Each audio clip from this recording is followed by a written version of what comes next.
ದೆಹಲಿಯಲ್ಲಿ ತಲೆಮಾರುಗಳಿಂದಲೂ ವಾಸಿಸಿರುವ ಒಂದಷ್ಟು ಕನ್ನಡಿಗರ ಜೊತೆಗೆ ಮಾತಾಡುವಂತಹ ಅವಕಾಶ ಸಿಕ್ತು.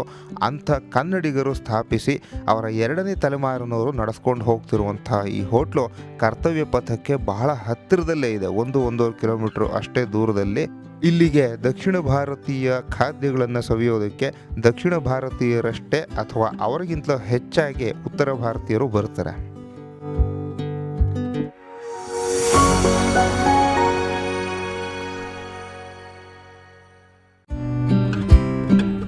ಇಂಡಿಯಾ ಗೇಟ್ ಬಳಿಯಿಂದ ಹೀಗೆ ಆಟೋ ಹಿಡ್ಕೊಂಡು ತ್ಯಾಗರಾಜ ಮಾರ್ಗವನ್ನು ಹಿಡಿದು ಸೌತ್ ಅವೆನ್ಯೂನಲ್ಲಿರುವಂಥ ಮೈಸೂರು ಕೆಫೆಗೆ ಬಂದೆ. ಗೂಗಲ್ ಮ್ಯಾಪ್ಸ್ನಲ್ಲಿ ಲುಟಿಯನ್ಸ್ ದೆಹಲಿಯನ್ನು ಹಾಗೆ ನೋಡ್ತಾ ಇದ್ದಾಗ ಈ ಜಾಗ ನನ್ನ ಕಣ್ಣಿಗೆ ಬೀಳ್ತು. ಮೈಸೂರು ಕೆಫೆ. ನನ್ನ ಜೊತೆ ದೀಪಕ್ ಅವರಿದ್ದಾರೆ. ಇವರು ಮೂಲತಃ ಬಳ್ಳಾರಿಯವರು, ಆದರೂ ಕೂಡ ನಮ್ಮ ಕನ್ನಡ ನಾಡಿನ ಸಾಂಸ್ಕೃತಿಕ ಹೃದಯವಾದಂಥ ಮೈಸೂರಿನ ಹೆಸರನ್ನು ಮೈಸೂರು ಕೆಫೆ ಅಂತ ಇಟ್ಟಿದ್ದಾರೆ. ಅಷ್ಟೇ ಅಲ್ಲ, ಕನ್ನಡದಲ್ಲಿ ಭಾಳ ದೊಡ್ಡ ಫಾಂಟ್ನಲ್ಲಿ ರಾರಾಜಿಸುವ ಹಾಗೆ ಮೈಸೂರು ಕೆಫೆ ಅಂತ ಹೆಸರಿನ ಬೋರ್ಡ್ನು ಇಟ್ಕೊಂಡಿದ್ದಾರೆ. ಹಾಗೆ ಈ ಕೆಫೆಯ ಒಂದು ಪರಿಚಯ, ಹಾಗೆ ನಮ್ಮ ದೀಪಕ್ ಸರ್ ಅವರು ಇದೇ ದೆಹಲಿಯಲ್ಲಿಯೇ ಆಡಿ ಬೆಳೆದು ಇಲ್ಲೇ ಕನ್ನಡ ಶಾಲೆಯಲ್ಲಿ ಓದಿ ದೊಡ್ಡವರಾಗಿ ದೆಹಲಿಯಲ್ಲೇ ಇರುವಂಥ ಒಬ್ಬ ಕನ್ನಡಿಗರಾಗಿದ್ದಾರೆ. ಅವರ ಬಗ್ಗೆ ಒಂದಷ್ಟು ಮಾತುಗಳನ್ನು ಅವರಿಂದನೇ ಕೇಳೋಣ. ನಮಸ್ಕಾರ ದೀಪಕ್ ಅವರೇ. ನಮಸ್ಕಾರ ಸರ್. ನಮ್ಮ ಫಾದರ್ ಇದು 1979 ಸ್ಟಾರ್ಟ್ ಮಾಡಿದ್ರು. ಅವ್ರು ಕರ್ನಾಟಕ ಭವನಲ್ಲಿ ಕೆಲಸ ಮಾಡ್ತಾರೆ, ರಿಟೈರ್ ಆಗಿದ್ದಾರೆ ಇವಾಗ. ಸೊ ಅವ್ರು ಸ್ಟಾರ್ಟ್ ಮಾಡಿದ್ದಿಲ್ಲ. ಸೊ ಆವಾಗ 1979 ನಡೆಸ್ತಾ ಇದ್ದೀವಿ ನಾವು. ಇದು ನನ್ನ ಸೆಕೆಂಡ್ ಜನ್ರೇಷನು. ನಾನು ಬಾರ್ನ್ ಬಾಟಪ್ ಡೆಲ್ಲಿ ಸರ್. ಇಲ್ಲೇ ಬಾರ್ನ್ ಬಾಟಪ್ ಡೆಲ್ಲಿ ಕನ್ನಡ ಸ್ಕೂಲ್ನಲ್ಲಿ ಅಲ್ಲೇ ಓದಿ ಆಮೇಲೆ ಇವಾಗ ನನ್ನ ಫ್ಯಾಮಿಲಿ ಬಿಸ್ನೆಸ್ ಜಾಯ್ನ್ ಆಗಿದ್ದೆ. ಇಲ್ಲಿ ಭಾಳ VIPs ಅವರು ಬರ್ತಾಯಿದ್ರು. ಆಸ್ಕರ್ ಫರ್ನಾಂಡಿಸ್ ಅವರು, KH ಮುನಿಯಪ್ಪ ಅವರು, ಹಳೇಬ್ರು SM ಕೃಷ್ಣ ಅವರು, IG ಸನ್ನಿಧಿ ಅವರು, ಇವರೆಲ್ಲ ಯಾವಾಗ ಬಂದರೆ ಬರ್ತಾರೆ.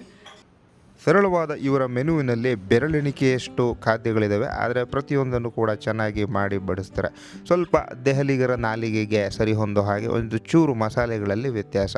ಆದರೆ ಸ್ಥಳೀಯರಿಗೆ ಇವರು ಮಾಡುವಂಥ ತರಾವರಿ ದೋಸೆಗಳು, ಇಡ್ಲಿ, ಸಾಂಬಾರು, ಉಪ್ಪಿಟ್ಟು ಇವೆಲ್ಲವೂ ಕೂಡ ಬಹಳ ಇಷ್ಟ. ನಾನು ಆಗಲೇ ಹೇಳಿದ ಹಾಗೆ ಲುಟಿಯನ್ಸ್ ದೆಹಲಿಯ ಸುತ್ತಮುತ್ತ ಇರುವಂಥ ಜನ ಈ ಜಾಗವನ್ನು ಗುರುತು ಮಾಡಿಕೊಂಡಿದ್ದಾರೆ. ದಕ್ಷಿಣ ಭಾರತೀಯ ಖಾದ್ಯಗಳನ್ನು ಸವಿಬೇಕು, ಹಾಗೆ ಫಿಲ್ಟರ್ ಕಾಫಿಯನ್ನು ಕುಡಿಬೇಕು ಅಂತ ಬಯಕೆ ಆದಾಗಲೆಲ್ಲ ಈ ಜಾಗಕ್ಕೆ ಹುಡುಕೊಂಡು ಬರ್ತಾರೆ. ಗೂಗಲ್ ಮ್ಯಾಪ್ಸ್ನಲ್ಲಿ ನಾನು ರಿವ್ಯೂಗಳನ್ನ ನೋಡಿದಾಗ ಸಾಕಷ್ಟು ಜನ ಸ್ಥಳೀಯರು ಈ ಖಾದ್ಯಗಳ ರುಚಿ ಹಾಗೂ ಗುಣಮಟ್ಟದ ಬಗ್ಗೆ ಒಳ್ಳೆಯ ಅಭಿಪ್ರಾಯವನ್ನು ಹಂಚಿಕೊಂಡಿದ್ದಾರೆ. ಅದಕ್ಕಿಂತ ಮುಖ್ಯವಾಗಿ ದೆಹಲಿಯ ಮಟ್ಟಕ್ಕೆ ಇಲ್ಲಿ ಕೈಗೆಟುಕುವ ದರಗಳಲ್ಲಿ ಈ ಖಾದ್ಯಗಳು ಸಿಗ್ತವೆ.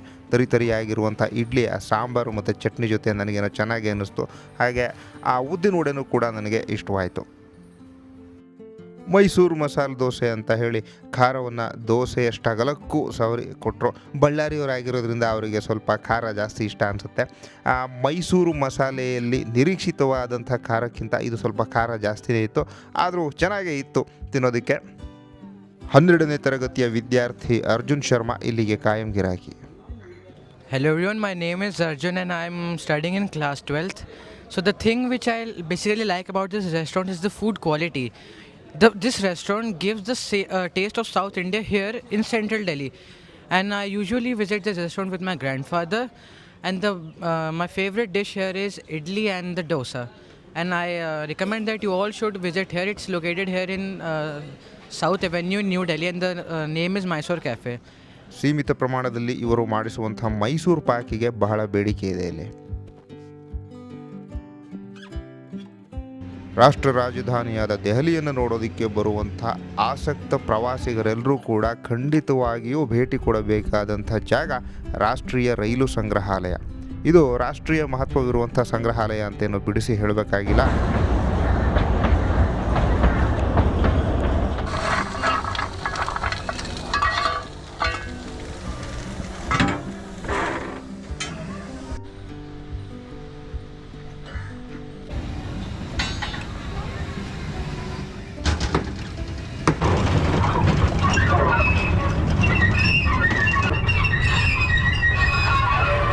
ರೈಲು ಸಂಗ್ರಹಾಲಯವನ್ನು ನೋಡಿಕೊಂಡು ಹಾಗೆ ರಾಜಧಾನಿಯ ಮತ್ತೊಂದು ಬಣ್ಣದ ಲೋಕಕ್ಕೆ ಹೋಗೋಣ. ಅದುವೇ ದಿಲ್ಲಿ ಹಾತು.